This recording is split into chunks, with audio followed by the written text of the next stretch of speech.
Bon, Hervé, il était important celui-ci ce soir, vous l'avez bien négocié, victoire 2-0 contre Bayonne qui vous permet de rester dans la course à l'accession. Ouais, c'est ça, ça nous permet encore de nourrir des espoirs. On tient la corde à ces deux équipes qui sont en tête.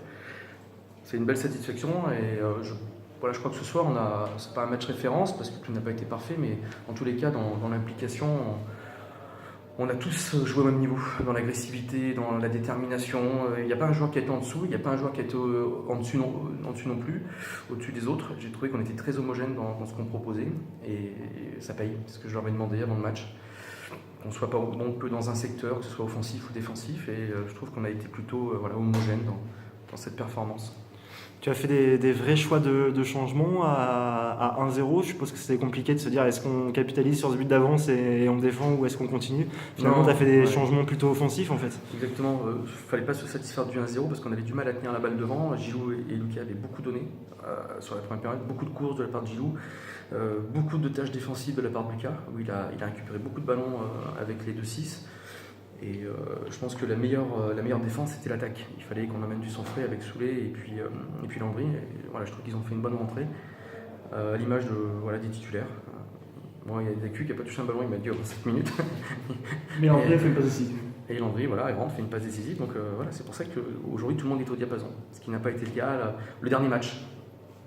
Maîtrisé finalement de bout en bout, parce qu'ils ont quand même dominé, notamment en termes de deuxième période, mais il y a 2-3 vraies occasions pour Bayonne finalement, avec des frappes un peu lointaines où Julien Chemet dévie, mais vous n'avez pas eu des grosses occasions dans le jeu. Ils n'ont pas de grosses occasions dans le jeu, mais ils ont été dangereux en deuxième mi-temps, ils nous ont pris plus haut, ils ont été plus agressifs aussi en deuxième période. Voilà, on dominait plutôt les débats à ce niveau-là dans le premier acte. Non, après, attention, on joue quand même Bayonne, qui est leader, qui avait perdu qu'un match, qui a des gros moyens, qui a des très bons joueurs, qui a un très bon entraîneur. Donc non, fallait y arriver, on y arrivait. Donc c'est très bien, bravo aux garçons. Donc tout reste possible pour la fin de saison. Rien n'est fait ni dans un sens ni dans l'autre, mais ça vous permet au moins de rester dans la course. Ah, exactement, en effet, je ne sais pas combien il reste de matchs, je ne sais pas calculer. 7 je crois 8 8, oui, donc 8 matchs, voilà, on peut perdre des points, on peut aussi en gagner, les autres peuvent en perdre aussi. Non, on se focalise vraiment, moi ce que je veux leur dire la semaine, c'est se focaliser sur nous-mêmes. Il ne faut pas qu'on regarde ce que font les autres, on se préoccupe chaque match de ce qu'on met en place tactiquement. Et puis on a des gros matchs qui vont arriver.